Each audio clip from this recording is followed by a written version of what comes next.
Welcome back, everybody, to episode 3 of the LaserDisco movie podcast, A Star War on Christmas.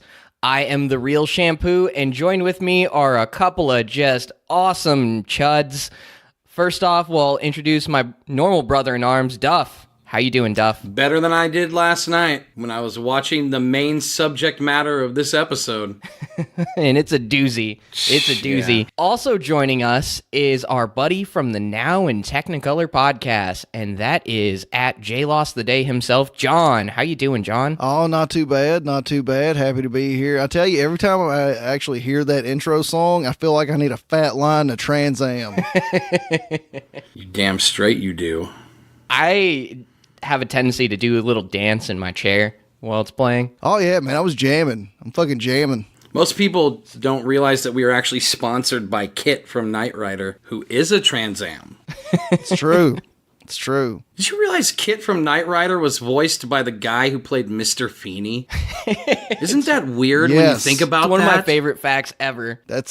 It's not only weird, but it's amazing all in the same instance. During the day, he's giving Corey bad grades, and during the night, he's going out on adventures with David Hasselhoff. With David Hasselhoff inside of him. I want to add that how much more scope it gives this whole idea behind Knight Rider. That first, by day he's a simple elementary school principal. By night, he's sitting behind a bunch of computers and acting like a fucking car. He's a fucking car. No. You think about that. It's not actually the car. It's actually a guy behind a bunch of computers, actually doing everything. I choose to believe that he turns into the car. He's a WereCar, just like in Futurama. Yes, I like a WereCar. It all makes sense. Yeah, WereCar. Absolutely. With David Hasselhoff inside of him. Yes. Well, I think that insanity of an intro is a really good kicking off point for this episode. Did you guys manage to survive watching our subject matter? Oh, I not only survived, I was left in a state of confusion that has left me scared and huddled in a corner for the last 24 hours because I cannot figure out what the hell was going on. It's horrifying. I barely survived, and there were elements of my night that did not survive, but we'll get into that in a bit. So for anyone who might be a little bit confused, we're of course talking about the 1978 classic, if you can call it a classic. I mean, it's old. It's a classic something. And that's the Star Wars holiday special. It was definitely special. So for those of you who don't know, a long time ago in what feels like a galaxy far, far away, It should have been a lot farther. Way further. CBS forced the world to observe the made-for-TV Star Wars holiday special. Now, this baffling curiosity focuses on the family of everyone's favorite Wookiee, Chewbacca, as they anxiously await his return to their homeworld to celebrate Wookiee Life Day, I think. Apparently, I guess their Christmas time is called Life Day. It's a little weird. There's robes and snow globes. So when is Wookiee Death Day? Valentine's Day? Well, that maybe. I was actually really confused by this. I was sitting here thinking, so are they trying to tell us that every Wookiee happens to be born on the same day, or they're just born and then maybe they all celebrate on the same day? Yeah, they never really go into it. And the focus of the quote-unquote movie shifts back and forth between Chewbacca's family that consists of Chewie's wife, Mala, his father, Itchy, and their son, Lumpy, while they're waiting for Chewie and passing their time with what seems to be completely impossible entertainment options while a bunch of stormtroopers ransack their treehouse. Oh, I can't wait. That fucking treehouse. Fucking Lumpy. You know what my favorite feature of their treehouse is? Is that their front door literally looks like an old closet door, but it still makes all the sound effects and moves like the normal hatches do in Star Wars. And it's just a cheap old closet door. Yeah. But they weren't going to skip on sound effects. $1 million, by the way. $1 million they spent on this. Yeah, they sure did. You could have convinced me that it was about $19. Yeah, right? But luckily we had the merchant Son Dan, played by the immortal Art Carney, constantly popping in and out with weird gadgets like the softcore porn-generating mind evaporator. What was that you were calling that, Duff? It's the SAPM. SAFM. Seductive Acid Flashback Machine. That's what that is. That sounds about right. It sounds real on point. Now, I didn't do enough research to know this for sure, but I'm pretty sure that was the first instance of televised simulated sex ever. This is a family special, by the way. We need to mention it was. The creep factor in this special is dialed to 11, though, as a whole. Oh, yeah. Oh, it's bad. It's bad. I think they broke 11 and went to 12. Right? The special also features numerous musical numbers fueled by what I'm assuming had to have been all of the cocaine? Oh, it had to be. At least whenever Stephen King left. Oh yeah, well it predates Maximum Overdrive. So what Stephen King there was a lot. What Stephen King made Maximum Overdrive with was just what was left from the Star Wars Christmas special. It was the other way around. Gotcha. Yeah, definitely. So the musical numbers range from Jefferson Starship, who debuted a brand new single just for the special, to Be Fucking Arthur, and then Princess Leia, who I'm pretty sure did about 85% of the cocaine during the filming. And there's even an animated short featuring everyone's favorite useless bounty hunter, Boba Fett. You better put quotations around favorite right fucking now. Oh, you better believe they are. It was actually the debut of Boba Fett. First time he ever appears on anything, and it was this monstrosity. That's so goddamn fitting, though, if you're aware of how bad Boba Fett actually sucks. I'm no fan of the Empire either, friend. Before we really dive in, because of the quality, and again, I'm doing air quotes, you can't see me, but I'm doing air quotes, of this special, I think we're going to need some liquid courage. What do you think we need, Duff? Beer! Beer is good! Beer is good! Beer is good! And stop! So let's kick it off with our guest. John, what are you drinking? I am drinking a Founders Brewery Dirty Bastard, a Scotch-style ale. Yeah, it's an 8.5%. Fuck the Scots for that, by the way, for calling that ale. That is a stout. Dude, that it is dark. It tastes more like a stout than an ale. It's too thin to be a stout. I'll give you that, but the flavor. The flavor is very stouty, but overall it's a little bit too thin to actually be a stout. It's a good one. I'm a pretty big fan. It's a good beer, though. I really enjoy it. There's a lot going on in that beer. It kicks you right in the balls with flavor. Takes you down to flavor country for sure. Oh, it does. It is an enjoyable experience with every sip or drink of this, all the way down to the bottom. And then when you get to the bottom, it's just like, wow, there was more alcohol in that.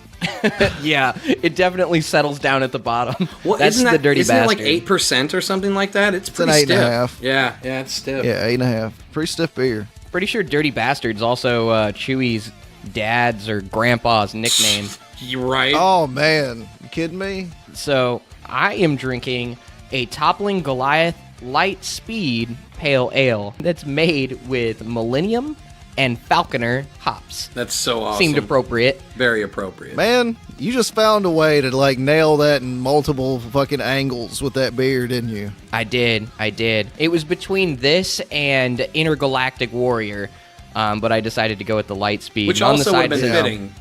It really would have. All Also would have been Toppling fitting. Goliath.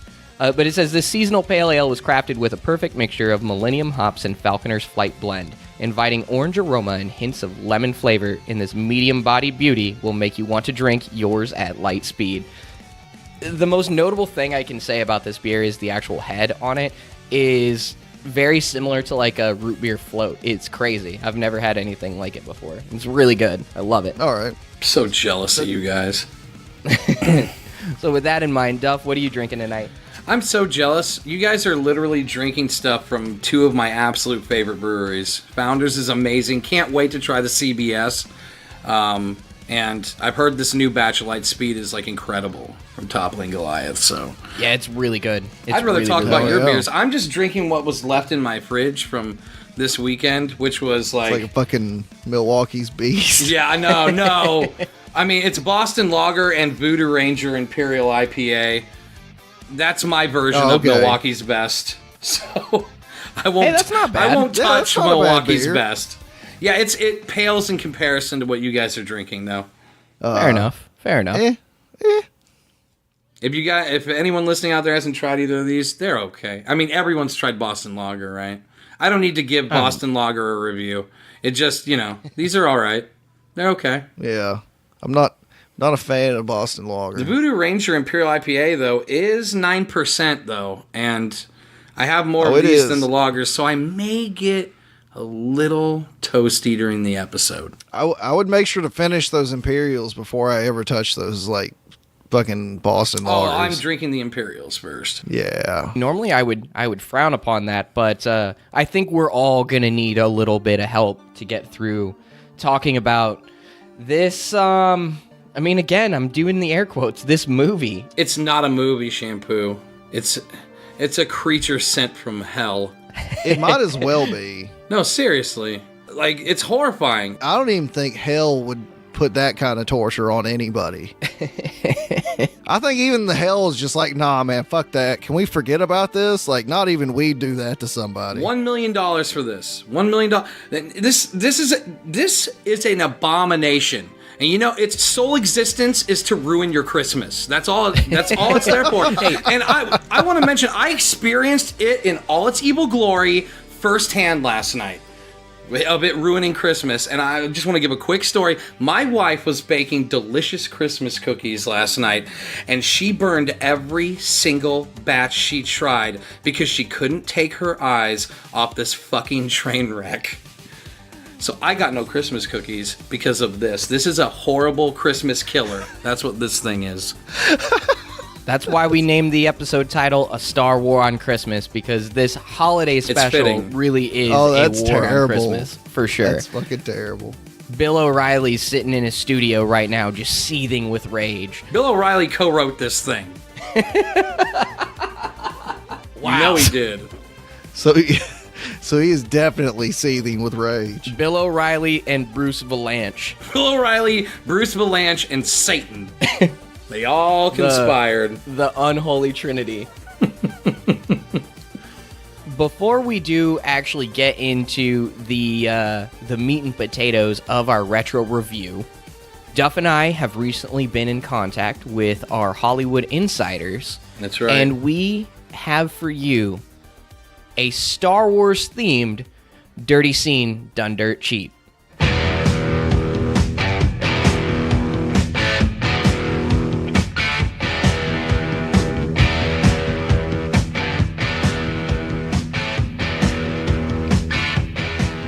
This one almost cost us our lives to get our hands on this one. It was hard. It was some rough shit. It was like tunneling under the Berlin Wall. That's how hard it was. It was like running through a cornfield but naked backwards. It was rough. It was fucking rough. Yep. They even threatened John, and he was just supposed to be a guest on the show. Yeah, he didn't even know that it was going to be here, and they were just like, if you're on the show, we're going to kill your family.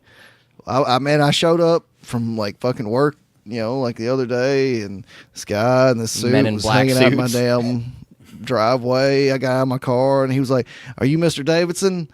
I'm like, "Yeah." He's like, "Let me tell you about how you got nothing to say when you get on the LaserDisco podcast."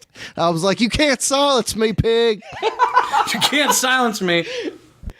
Okay, so I'll go ahead and set the scene for you guys. This was from Empire Strikes Back in the swamps of Dagobah when Yoda was teaching Luke a lesson about size.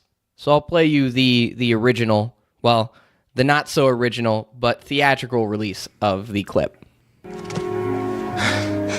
can't. It's too big. Size matters not. Look at me. Judge me by my size, do you? And where you should not. For my ally is the Force. And a powerful ally it is. Life creates it. Makes it grow. Its energy surrounds us. And binds us. Luminous beings are we, not this crude matter. You must feel the Force around you. Here, between you, me, the tree, the rock, everywhere. Yes. even between the land and the ship.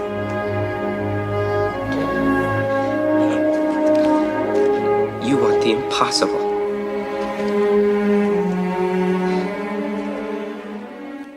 So yeah, truly iconic and very fitting scene. Epic. That we just played. It's one of the most But it's memorable not scenes of my reality. favorite movie. No, it's Oh, not. fantastic. Well, and let's just say that Yoda wasn't originally talking about the Force. And he was talking about a force. And it was to be reckoned with. Absolutely. So here we go. And once again, we will have to put out our listener discretion is advised. You have been warned. I can't. It's too big. Size matters not. Look at me. Judge me by my size, do you? And where you should not. For my ally is and the powerful is creates it. Makes it grow. Its energy surrounds us and us. Luminous beings so we, not this crude. You must feel the around you. Here, between you, me, the tree, the rock, everywhere. Yes, even between the and the You want the impossible. Oh, Yoda, you nasty, nasty old man. Nasty son of a bitch. I'm telling you. I don't know what it is about Star Wars and their old, like, characters that are just nasty, nasty old men. There's plenty of that in this Christmas special. There's plenty of it. Yeah, there is. It's But sad. we will not stop Hollywood. We will continue to expose your secrets. Oh, yeah. Like, we're not stopping. Hollywood, you dirty, dirty place. We're going to call you out on all your bullshit, Hollywood. But man, what a different They're movie coming. Empire Strikes Back almost was. No, that's crazy. And I love how in the beginning he's like, it's not the size that matters, said every tiny person ever. It's true. Yoda's in denial. But, Yoda is, what, like 3 feet tall or less? I don't even know. He's tiny. Well, I mean, If even that. if he has like an average sized dong and he's like that small, it's going to look huge on him. Jesus Christ. I like how we're trying to be all subtle about it, and John's like, fuck that. Yoda's got a big dong. That's what I think. I'll tell you what. Well, I mean, yeah. I honestly, are there enough conversations in the world about Yoda's dong size? Or are we just like, paving You the know way what? for more? I feel like there's probably a lot more conversations about Yoda's dong than anyone is aware of. I would say so. John's like, I talk about it weekly, so. I mean, He I seemed just pretty brought it- comfortable with it. I mean, he I seems just very brought it up. comfortable with it. I'm like Brody in a lot of these situations, man. Would Superman like kill Lois Lane if they were banging? I don't think that would work, physically. You're asking the tough questions. He wants to know. Damn. You The should lowest be a common reporter. denominator. Wow. Well, you know what? I think that, of all things, is a really great segue to get talking about Star Wars: A Holiday Special in this week's retro review. Yeah, you're talking about a lower common denominator.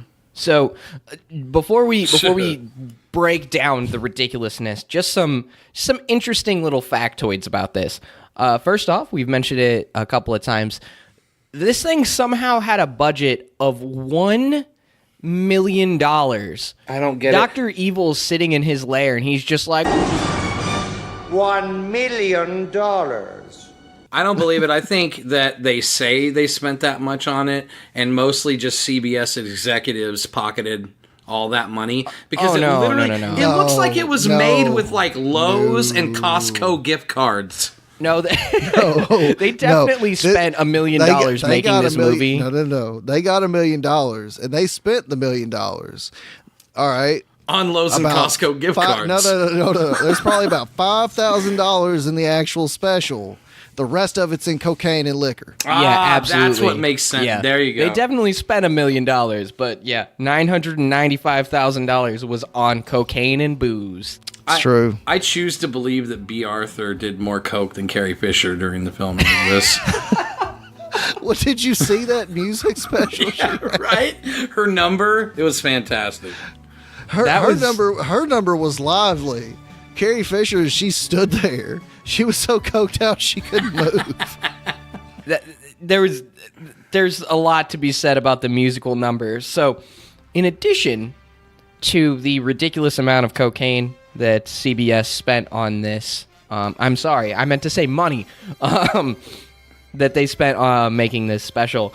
It originally debuted on November 17th, 1978, although I shouldn't say originally debuted, I should say exclusively aired on November 17th, 1978, because George Lucas actually didn't have anything to do with making this special, and upon seeing the final result, he basically had it stricken from the record.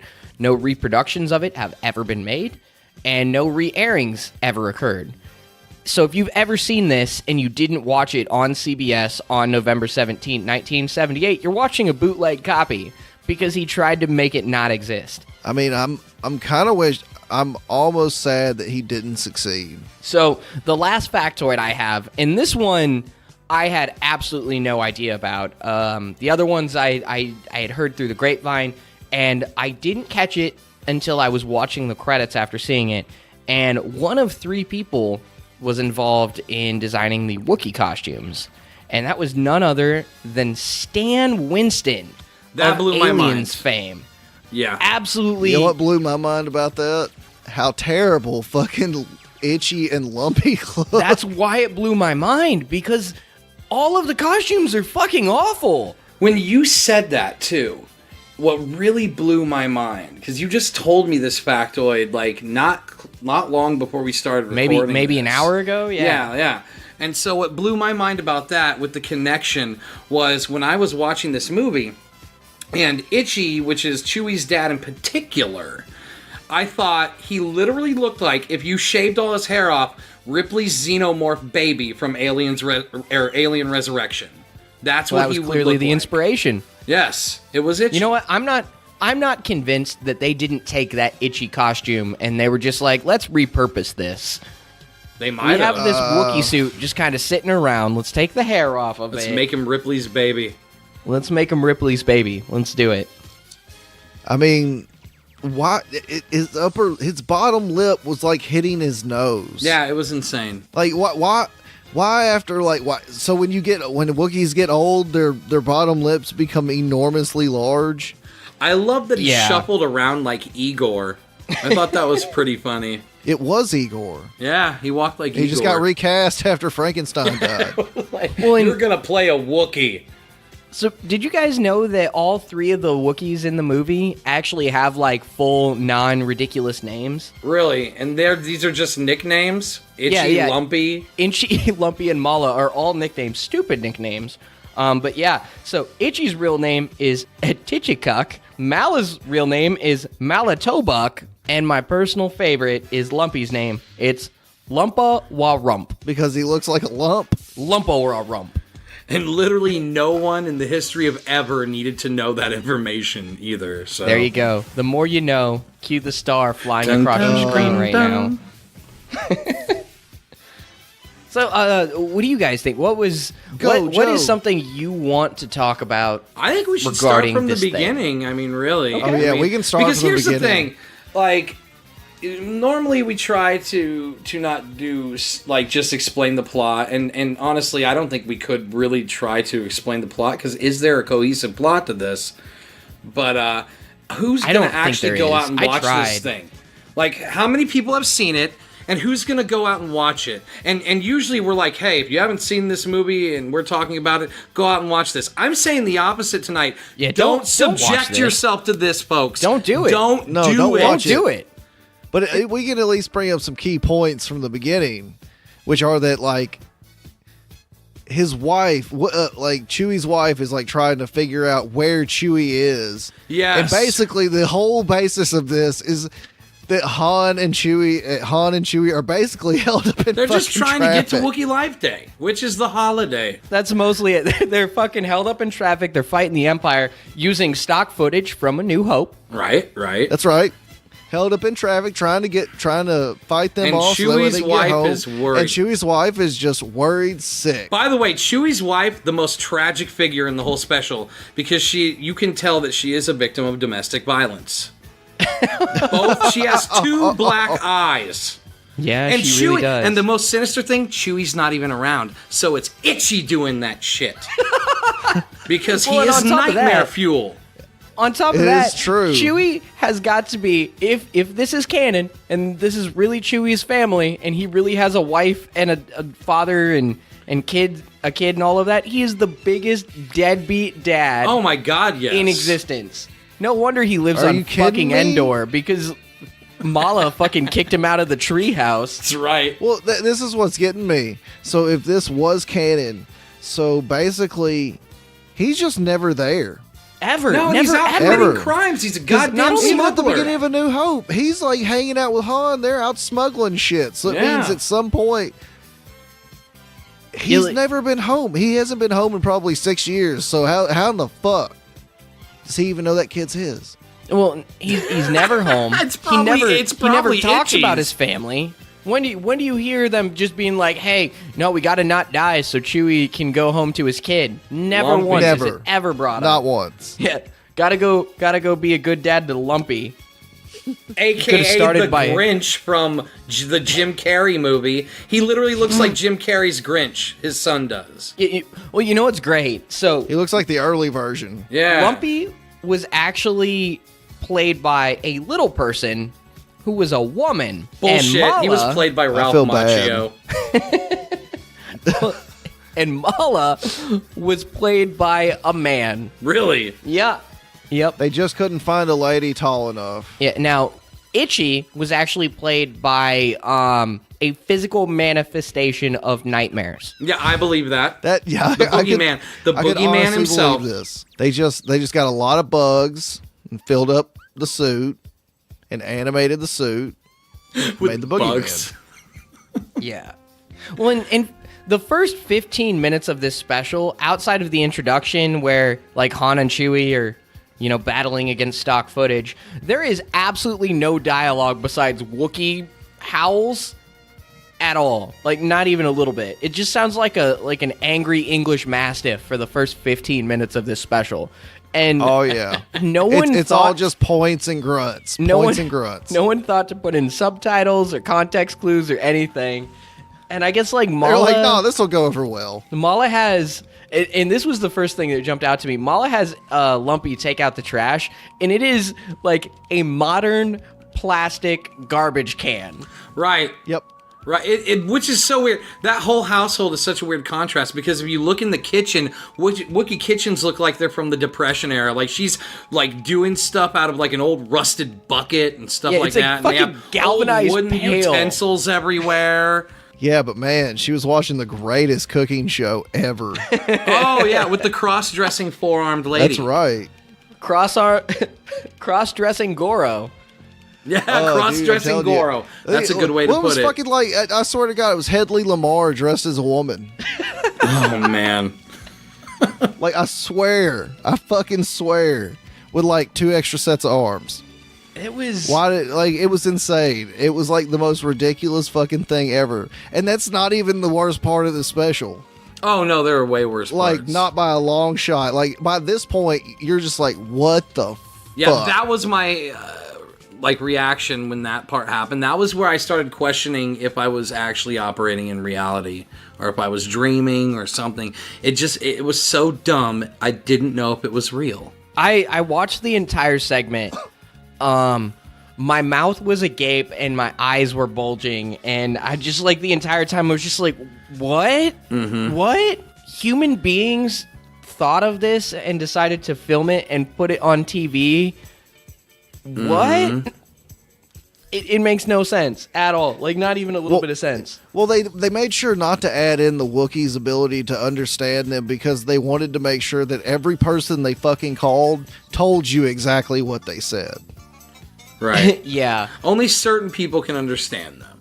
Well, in fuck, Yeah. every single person they called, other than the merchant, was just like, hey, Mala, hey, Lumpy, hey, Itchy, let me talk to Chewbacca, because you guys all scared the shit out of me. God, yeah, I was gonna say that. I was gonna say, especially like fucking Carrie Fisher as Princess Leia.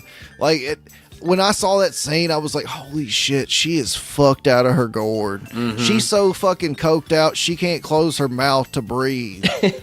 She had a tiny cameo, and then Hamill had a tiny cameo, and like she was Shampoo an had brought ass up about how, that, though. how much makeup is caked on Hamill's face, and we figured out that it wasn't long after his car accident that this special was made.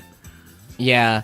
Well, when we were watching it, I was just like, what is going on with Mark Hamill's face? And then I found out it wasn't that long after the car wreck, and I was just like, oh, well, I'm a terrible fucking person.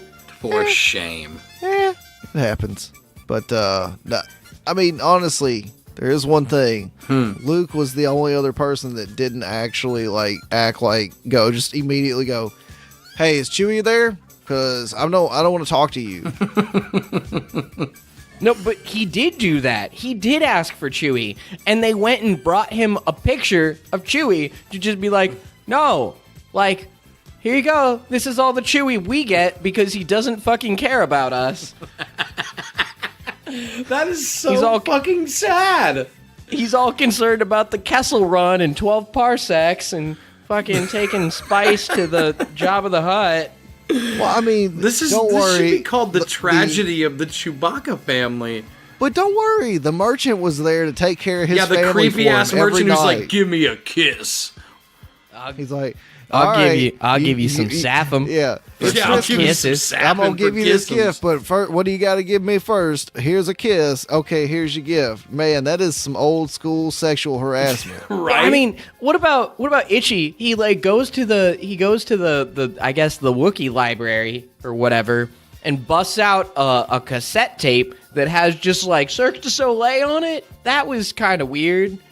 Just 10 minutes in, you're just like, hey, Man. hey, you know what this holiday special needs?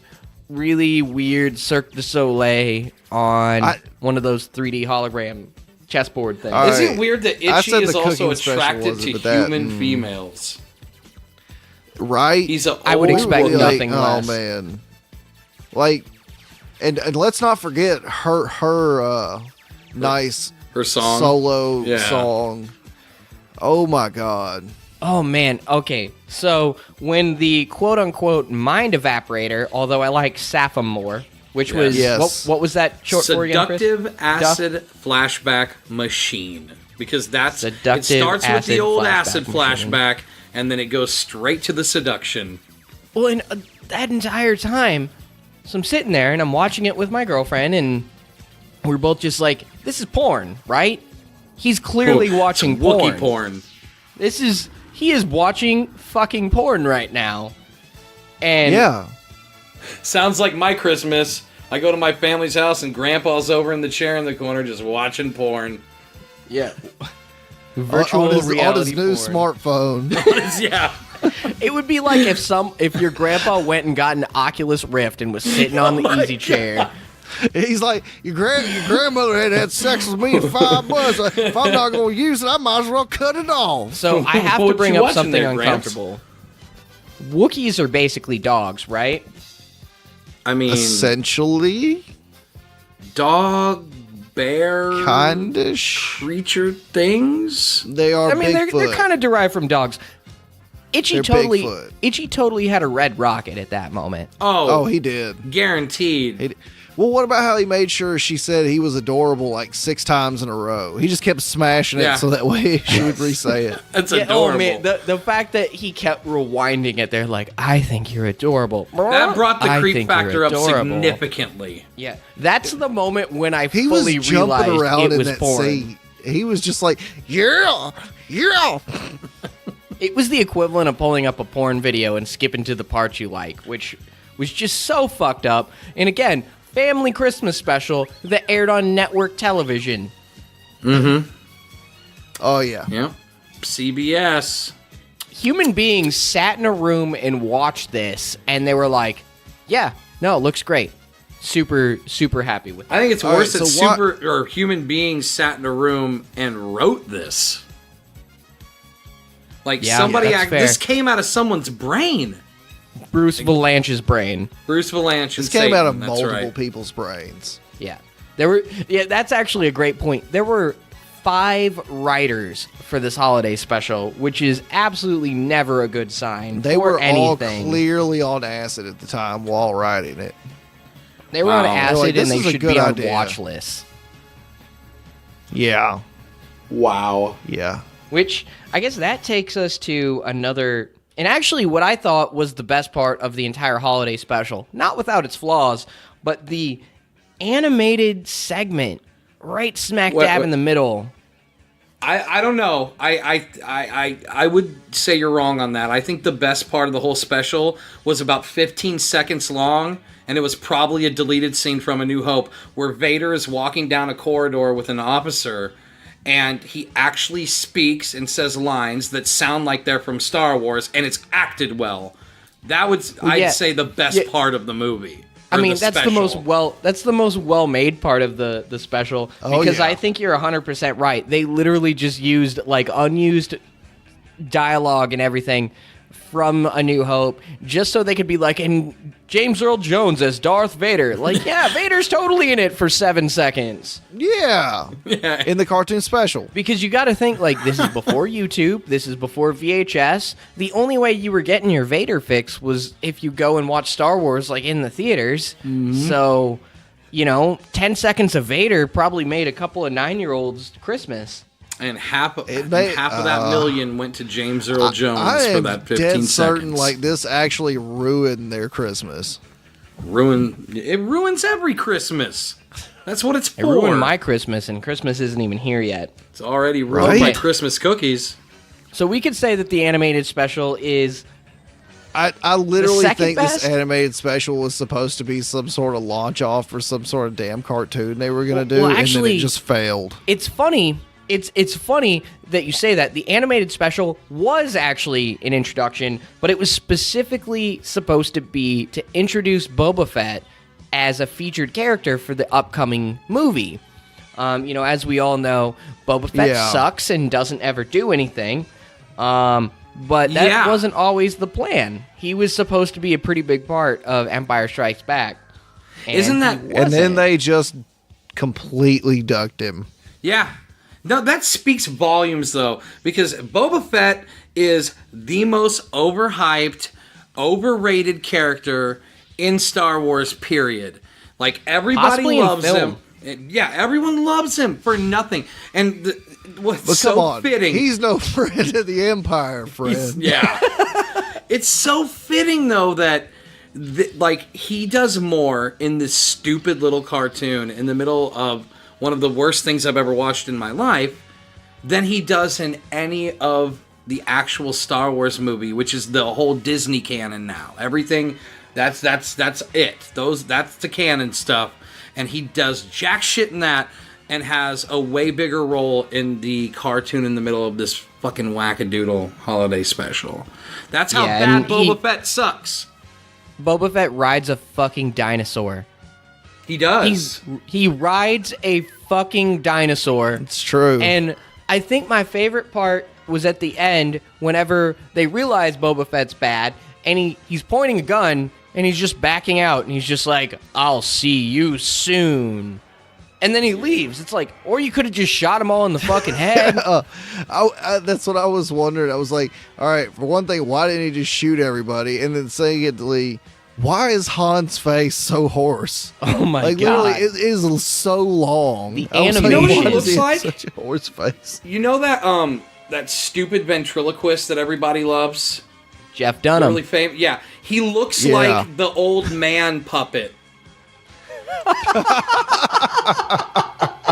Seriously. Yeah, he does. Holy crap! Yeah, he does. Oh, that's great. I didn't even think about that. Oh, well, yeah, he looks like his face got melted, and why are his eyes closed? He didn't have any eyes really. They were just he had the jug head. The best thing was though his eyes were closed, squinted shut hard, And then in the final scene of the animation, they open. Like, he opens one, and then he opens both, and then he closes them, then he opens them again. It's like, what?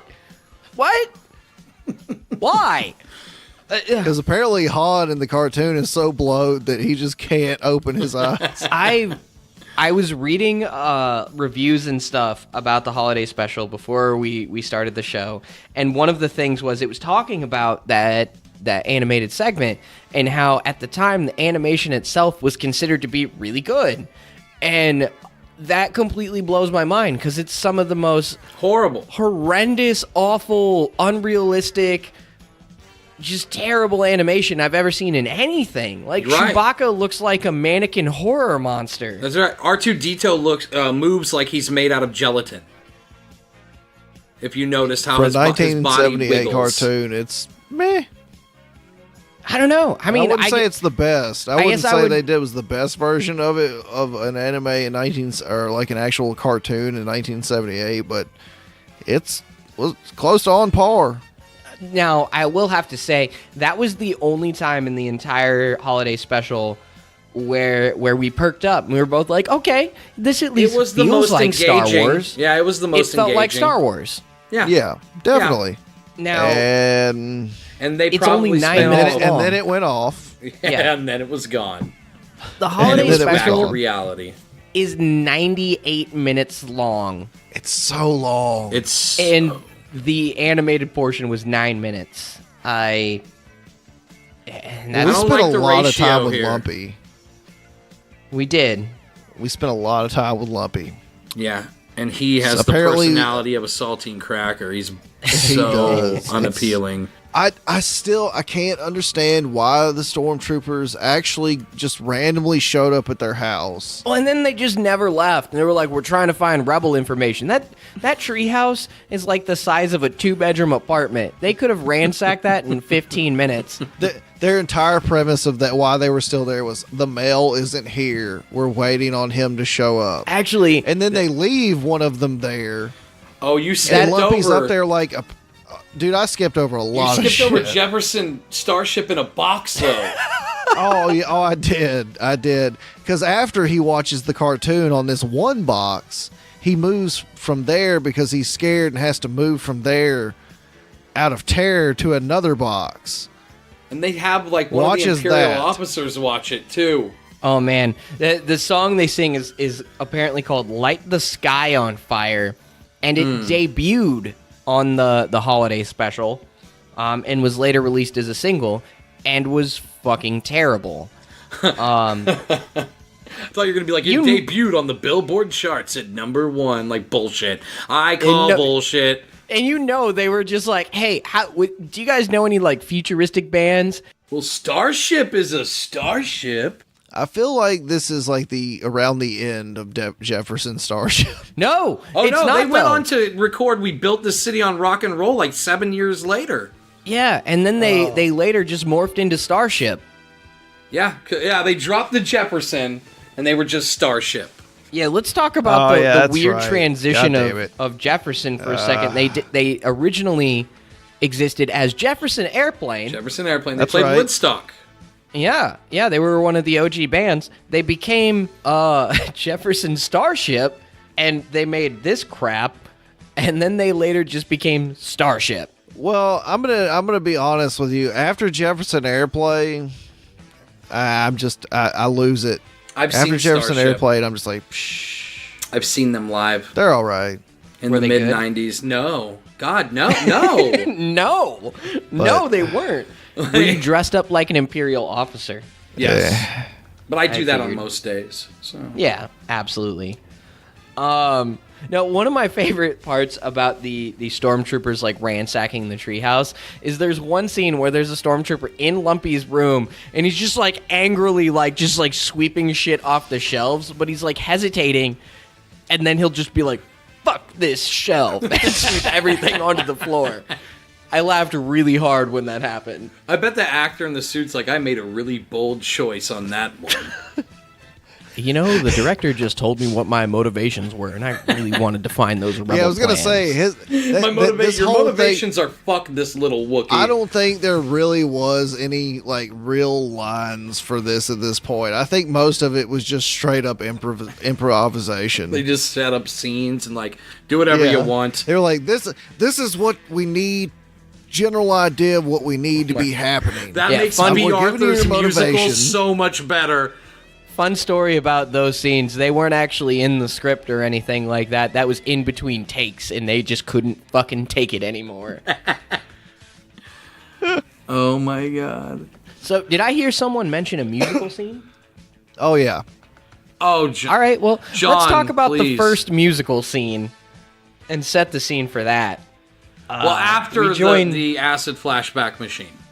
Yes. Yeah, That it was a was like after musical that number one. as well. Oh my It And was. god. Jefferson Starship, obviously. And Jefferson Starship. So this would be the was, third musical one. scene.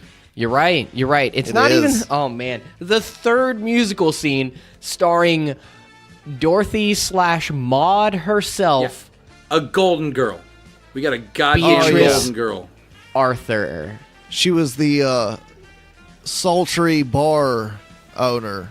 Oh, and Or just bartender. I don't know if she owned the bar or if she was just the bartender. I'm but I not was sure. like, why the hell is B. Arthur here? And why is she? Why and does be- she own the bar? And before B. Arthur, you even saw her. Fucking Greedo was there, alive and well, as soon as they panned into the bar. Greedo! and the guy who gets his fucking arm cut off. Yeah, alive true. and well, and with And two he had arms.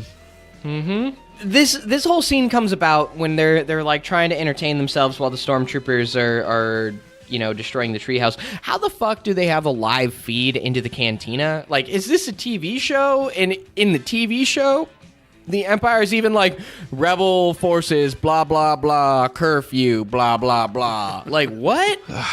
Something, All right. something dark side. Exactly. All right, so seriously, no. Like the lead into this though is just ridiculous because it's like, all right, we're gonna stop. Now we have a public service announcement for the Imperial forces, and now you should actually love the Imperials, and this is life on Tatooine.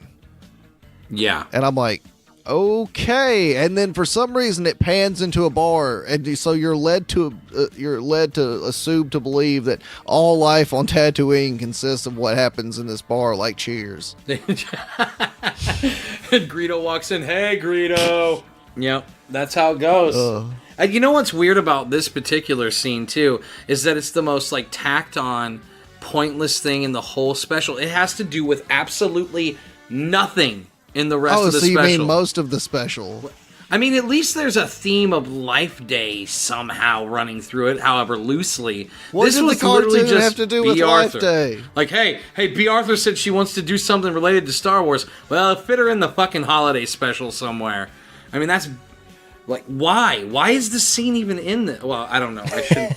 I shouldn't be questioning because the rest of it makes a whole hell of a lot of sense, right? Are you kidding I mean, me? How did like sexual like temptress song and all Yeah. that shit have to do with this? How did the cartoon have anything? Everything in this was just like shoved into it. It's like a Shit. marketing plot. And it's such a long segment too. It's Like, to sell toys. it's Like, you know that B. Arthur toy's really gonna sell this year.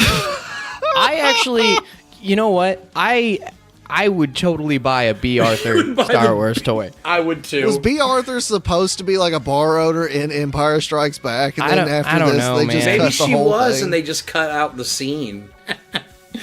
How about that musical number too? Oh my god. Oh, it Well, was we didn't amazing. even mention the whole point is like she's being stalked by some creepy guy with a mouth on the top of his head. Yeah, and what yes, the I'm fuck? not No, joking, he has people. it's not even a mouth. It's just a volcano open. It's just a hole in the Yes, top it's a of his hole. head. It's a He big looks ass like hole. he looks like a 4th grade science project, like baking soda vinegar volcano, except it's on the top of his head, and apparently that's how he drinks. Just pours Yeah. shit in the top of his head. So I want to know, where was his brain at? Ah, man, why? Was it in his balls? in his why ass. why if he ate through the top of his head, did he have a normal human mouth? I don't know. So that way he could speak? Either way, he is a sexual predator who was there and stalking B. Arthur while she was at work, which is always a bad idea. don't ever He hit on found women her at very work. sultry. He found her very sultry. Very. Because she said, "See you soon, I'll be waiting for you." Or "Come back soon, I'll be waiting for you," to him when he left the bar. And he thought that was a proclamation of love, because he was a rapist. And he was on the verge of killing himself. No, after he Sure gets seemed shot like it. down by her, yeah, like hardcore. After he I'm realizes. pretty sure, because his entire speech leading up to that leads you to assume that he was on the verge of he's killing himself. Then that was That like put him over the his edge. comeback. That was his comeback, and now like after that, that's gone. it. You He's know, done. You know, he went home and kissed the end of a shotgun, pretty much. or a pulse rifle of some Yeah, sort, not a like shotgun. a taser. Yeah, he kissed the end of a bowcaster, I guess. Good lord, this got dark. Really? Just like this it damn just special. got dark. Yeah, We just remember now. the itchy It's been dark. conversation. Fuck that. It's been dark since about 20 minutes in. It was dark. 20 since, minutes into that No. fucking movie, into that special, it is dark. So we And get It has to led you to very uncomfortable places. You feel like you have to like wash yourself after it. All right, so let's kick right. through the rest of this, because we've already been Yes. talking about it for way longer than it deserves. Oh, it's bad. What's the next thing that sticks out in your mind after B. Arthur? Well, the constant like random like commercials from old boy at the dressed up in a different costume from the shop advertising different things to like Lumpy. By the way, Yeah. I hated that guy. I hated him throughout the He was entire. the worst. He was overacting so bad in every scene, even more so than everyone in it. Oh yeah. He was like, all right, I'm just everyone when here he's sucks, so I'm gonna dancing- overact to try to equal out all their sucking. So now, Duff, I know you had a list of things that really grinded your gears on this episode. We've covered damn near all of them already. Why? Okay, one final thing that really stands out that I know we haven't mentioned. Why? Just what why? the hell did Just Li- why? what the Why? hell did Life Day? What did Life Day have to do with getting up dressed up in cultist robes? Where the fuck did those robes Yeah, come they're from? cult. Yeah, he's in a cult. Chewie's in a cult. When have you ever seen a Wookiee wear clothes in any capacity, and then all of a sudden they're just all wearing goddamn robes? Everyone on the Same planet. robe. Yeah, Same robe. we need to explain this too. Like shortly after the B. Arthur scene, the entire special after like just snail pace the whole time just ties itself in a neat little bow. They murder a stormtrooper by throwing him off the tree. They do off the treehouse. Yep, and then By you go having- into the cult of Wookiee. Yes. Oh, and then for some reason it also calls for a song out of nowhere, a song from Carrie Fisher. They murder the That's stormtrooper, right. and Han is immediately like, "All right, Chewie, have a great life day. I'm out of here." Like he gets there, Yep, drops gone. Chewie off, fucking leaves. He's like, I got a ball to hit. They put on the fucking cultist robes, and next thing you know, Princess Leia, Luke Skywalker, R2-D2, C-3PO, and Han Solo are all back, like in 5 minutes. So you get 90 minutes of them just being like, oh fuck, is Chewie gonna make it? And then next thing you know, they can leave the planet, come back with everyone who is presumably on different planets in the same day. Quickly. Yeah. And that Well, song. and that pretty much wraps it up, though. Yeah, I think that. What that did you ties it all guys together learn and- from this? I can tell you what I learned. I learned from watching this that 90 minutes can actually feel like an entire lifetime. And that's about it. And I also learned that you can spend $1 million and look like you spent like $2. I learned something. that the prequels were not the worst thing that ever happened to Star Wars. That's a good one. It's true. By comparison, that is very true. John's like, I Holy learned crap. why. I say why a lot. Yeah. I learned why. Why, goddammit. Yeah, there's some lessons here. Mostly, don't watch this movie.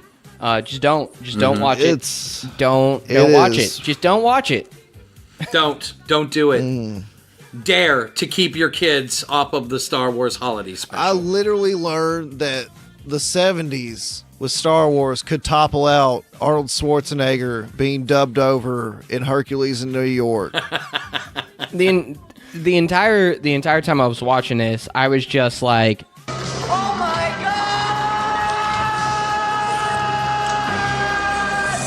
god!" That was me. That's a fitting response. That's fair. It just kept going and it never stopped. So I'm gonna assume you guys are not gonna give this movie a passing grade. Oh god. No. Is there a grade below like Z? Yeah, Star Wars Holiday Special. There you go. It's its own grade. That's It's what its I rate this own movie. grade. I rate the Star Wars Holiday Special the Star Wars Holiday Special. It does not get 10 gold blooms out of a possible 10 gold blooms. It does I tell not. you that. It gets negative 1,000 gold blooms. All right, so I don't know about you, but I could use a palate cleanser. Here is the fucking news. And what better way to cleanse our palates than with some fucking news? I love fucking news. Now, this one, not sure if you can strictly call it news necessarily, but oh my god, do I ever want it to happen. The man, the myth, the legend, Tommy Wiseau, director/star of, well, the Star Wars Holiday Specials of real movies, The Room, has asked to be in Star Wars Episode 9. I did not hit her. It's not true. It's bullshit. I did not hit her. I did not. Oh, hi, Mark. Oh my god, yes. What do you guys think about that? Yeah, that would be amazing. I want to see it. I want to see You're Tearing Me Apart, Lumpy. That's what I want to see. I am not a Jedi. I am not. I am not. Oh my god. Now, I, for one, I couldn't possibly support that more than anything. It's, yeah, that would just be the That best. would be fantastic. I It hope would they be fit so him somewhere great. too where you just have to spot him, find him, like Where's Waldo style. Just- like, it's Tommy! Just instantly they walk into a fucking bar. Fucking, I did not hit her. I did not. Oh, hi, Luke. What if they put him in the movie, but they let him wear his broom suit? That, like, baggy, ill-fitting suit? Yeah. That would be, that would just be great. Yeah. I feel like his character would die like at least within like a minute of meeting it. If they kill Tommy Wiseau and they didn't kill Jar Jar, I'd be seriously pissed off. What if he played, like, Jar Jar's grandson? Wow. I don't even have a response for that. I don't know what to even say. That was like the worst thing ever. Yeah. Well, yeah, thanks, I guess Shampoo. I guess the best thing to say would just be to move on to the next piece of news. And that is, despite the fact that Episode 8 hasn't hit mainstream release yet, it comes this Friday, and I'm super excited for it. Rian Johnson, director of Episode 8, has already been pegged to helm a new trilogy beginning after Episode 9. Now, that is somewhat old news. It came out weeks ago, but what with this being the Star Wars episode, I figured it was appropriate time to talk about it. What do you guys think? Yeah.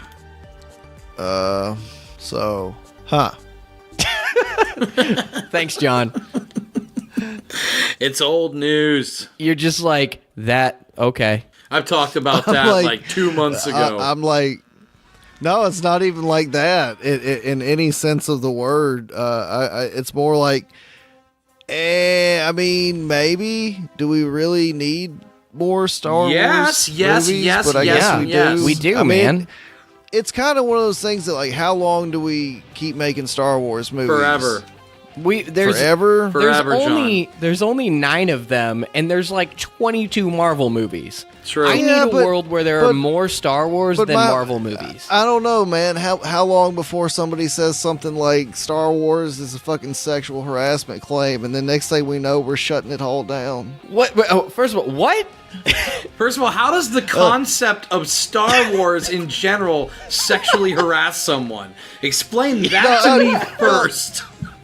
Someone on Star Wars is Okay, getting but sexual. you didn't say, you're like, what if Star It came Wars out harassed all really. somebody? Yeah, it just came out like. What do you think the Force is?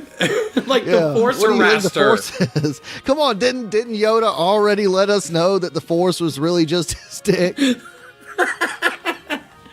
That is But I don't know. terrible. I mean, it's not that. I mean, I'm not. If they make more Star Wars, I'm definitely gonna go see them. Don't get me wrong. Well, there's like 1 million Star Treks out, and Star Trek sucks.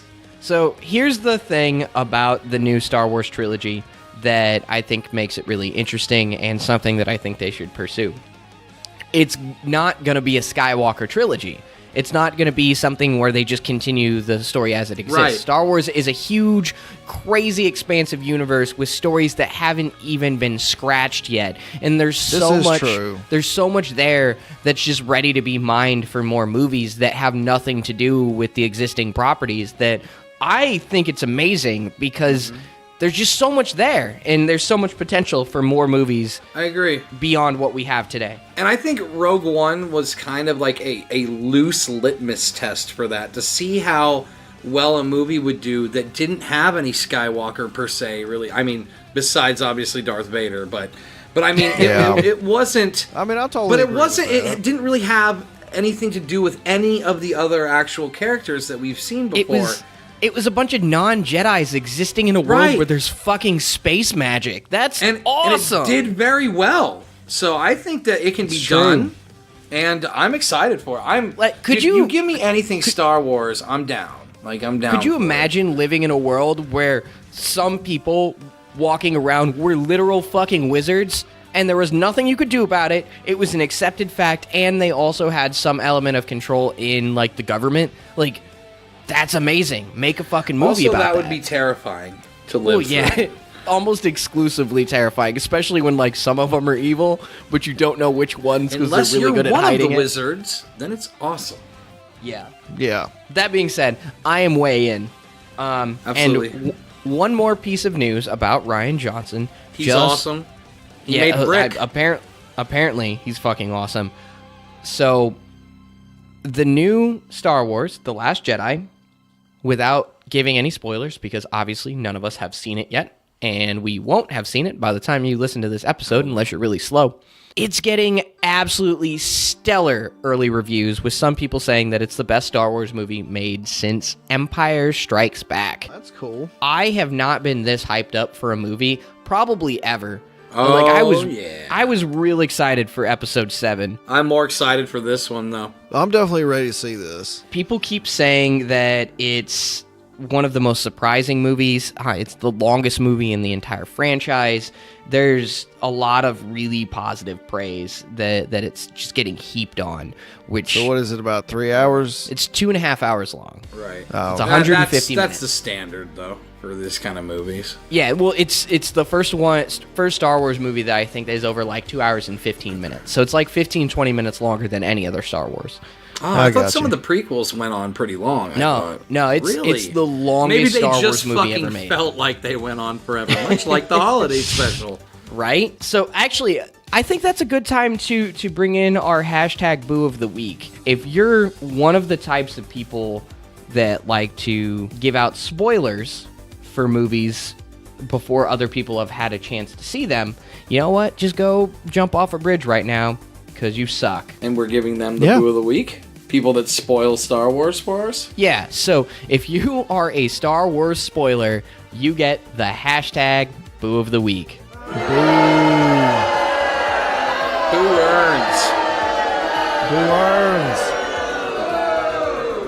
You dick!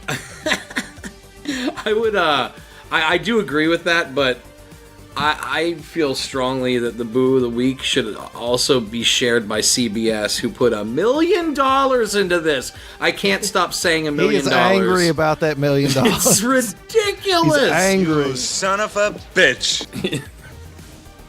Also, like, as excited I am for the upcoming movie, I also am a little bummed that I know it's going to kind of, like, fuck my week up a little bit before I see it this weekend, because I have to basically avoid social media for the most part for the next week, because you know there's gonna be assholes on there. Oh yeah, it's just like when episode 7 came out and there were leaks all over the place. They were like, Han's gonna die, Kylo Ren is a solo, and all of that stuff, and it all came out like the week before Episode 7 came out. Mm-hmm. Putting blinders on, that's for sure. Well, Shampoo, I think that we did a very good job breaking this movie down. I think that it was healing and cathartic for us after the trauma we experienced watching this movie. Yeah, I definitely needed it. If anything, this is a PSA, I think, for people that are like curious to watch this movie or this special. At least this one's a damn better shade than the one they aired in that movie, because life on Tatooine only centers around a bar, and we should really suggest you get out and experience life. That's right. Go out and experience damn near anything other than this special. And stop just listening to one band play one song. That's right. All the time. But they played it in different tempos. Man, I'm starting to believe like that's the only song they know. They were like, all right, so we learned a song. We're a set band. Let's go get a gig. They got one, and then they just never learned to play another song. They just learned how to play it in different tempos, like you said. Well, that's what I can't take any more conversation about this anymore. I'm tapping out.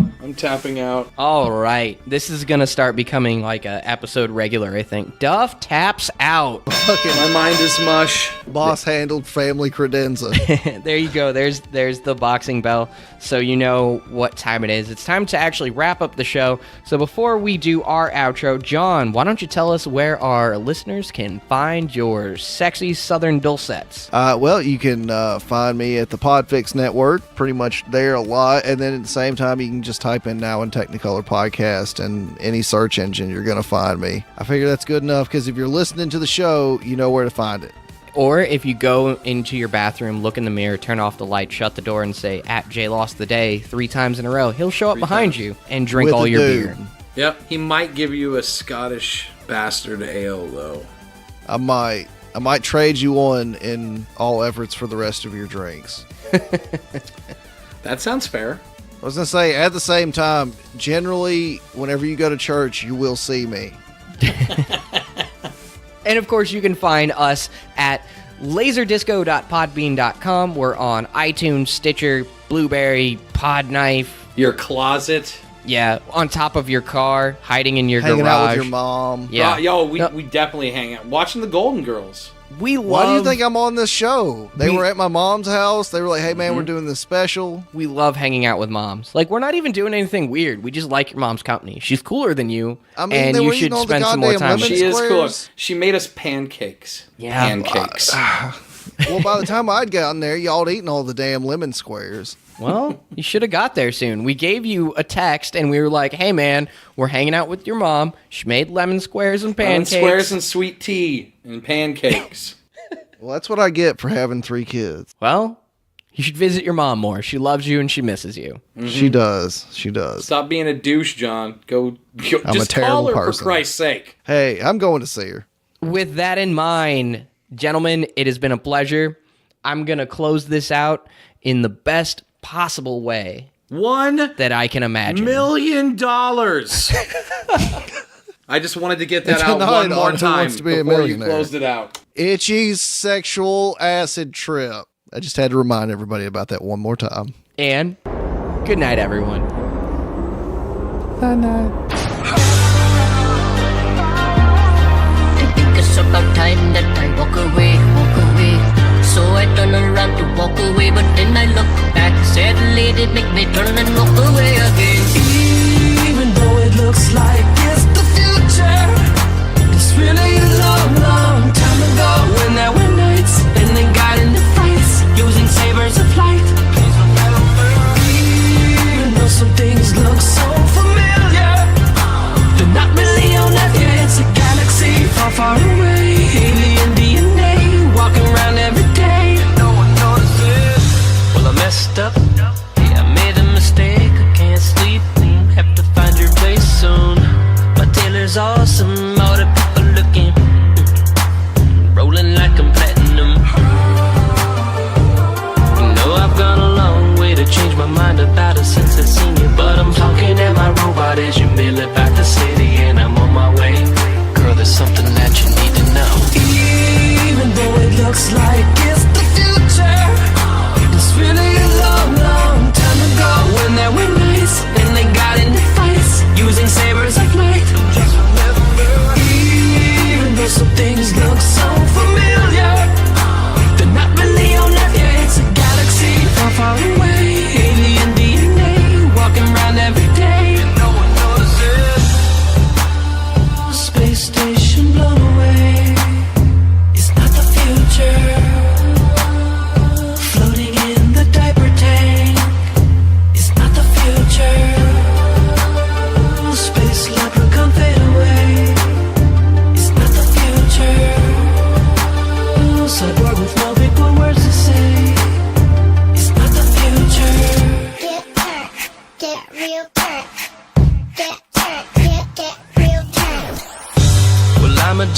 walker, got a lot of fresh damage, oh no.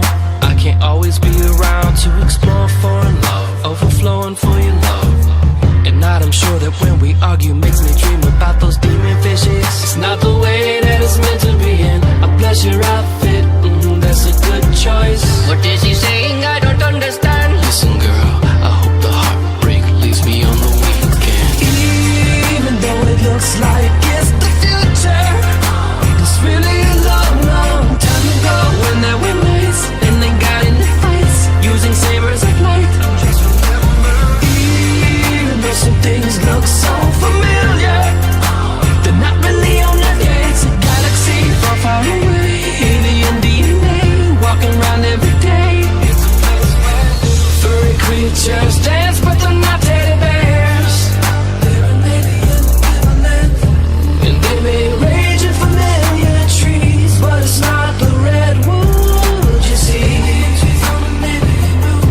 It's something else in there.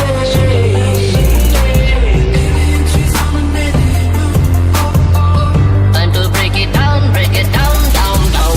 Yeah, I was big in Japan. I was king of ping pong. Yeah, I was bad at tuba, and I'm sure you'd like me to bounce. Master, I need one of these. Do they come in threes? Cause I need to squeeze them. Yeah, I was big in Japan. I was king of ping pong. Yeah, I was bad at tuba, and I'm sure you'd like me to bounce. Sometimes a moment when you wish you could run and hide is when you find you need a new hyperdrive.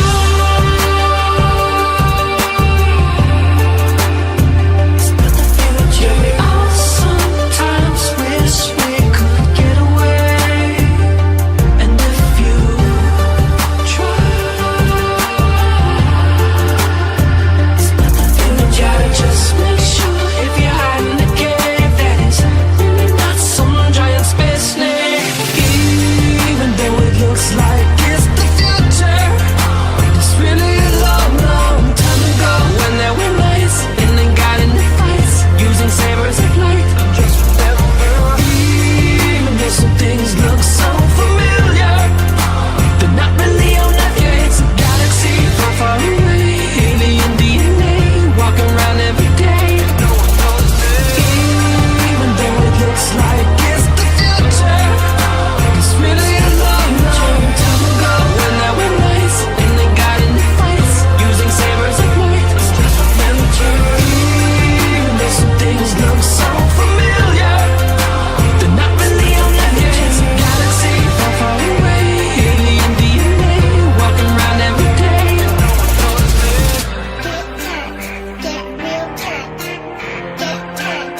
It's not the future.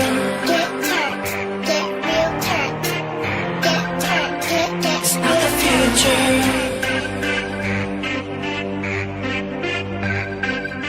It's not the future.